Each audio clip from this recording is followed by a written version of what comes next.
Mark 8. In those days, the crowd once again became very large, and they had nothing to eat. Jesus called the disciples to him and said, I have compassion for this crowd, because they have already been with me 3 days and have nothing to eat. If I send them home hungry, they will faint along the way, for some of them have come a great distance. His disciples replied, Where in this desolate place could anyone find enough bread to feed all these people? How many loaves do you have? Jesus asked. 7, they replied. And he instructed the crowd to sit down on the ground. Then he took the 7 loaves, gave thanks, and broke them, and gave them to his disciples to set before the people. And they distributed them to the crowd. They also had a few small fish, and Jesus blessed them and ordered that these be set before them as well. The people ate and were satisfied, and the disciples picked up 7 basketfuls of broken pieces that were left over, and about 4,000 men were present. And when Jesus had dismissed the crowd, he immediately got into the boat with his disciples and went to the district of Dalmanutha. Then the Pharisees came and began to argue with Jesus, testing him by demanding from him a sign from heaven. Jesus sighed deeply in his spirit and said, Why does this generation demand a sign? Truly, I tell you, no sign will be given to this generation. And he left them, got back into the boat, and crossed to the other side. Now the disciples had forgotten to take bread, except for 1 loaf they had with them in the boat. Watch out, he cautioned them. Beware of the leaven of the Pharisees and of Herod. So they began to discuss with one another the fact that they had no bread. Aware of their conversation, Jesus asked them, Why are you debating about having no bread? Do you still not see or understand? Do you have such hard hearts? Having eyes, do you not see? And having ears, do you not hear? And do you not remember?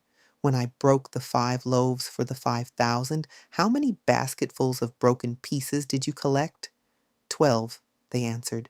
And when I broke the 7 loaves for the 4,000, how many basketfuls of broken pieces did you collect?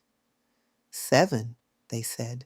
Then he asked them, Do you still not understand? When they arrived at Bethsaida, some people brought a blind man and begged Jesus to touch him. So he took the blind man by the hand and led him out of the village. Then he spit on the man's eyes and placed his hands on him. Can you see anything? He asked. The man looked up and said, I can see the people, but they look like trees walking around. Once again, Jesus placed his hands on the man's eyes, and when he opened them, his sight was restored, and he could see everything clearly.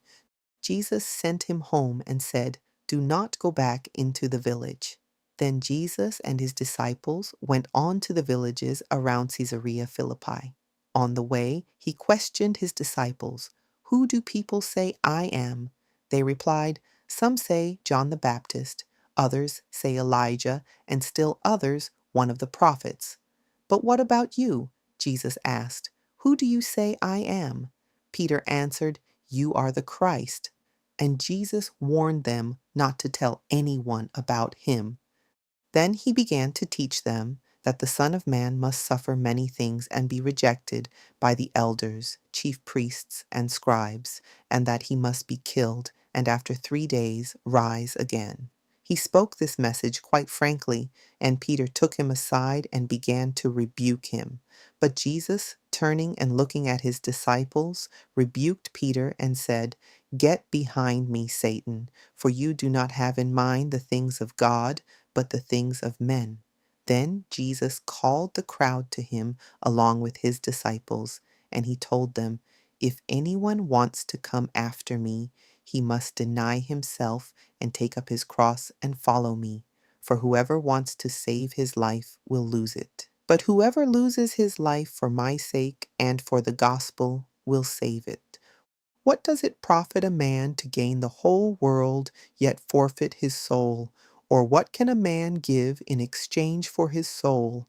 If anyone is ashamed of me and my words in this adulterous and sinful generation, the Son of Man will also be ashamed of him when he comes in his Father's glory with the holy angels."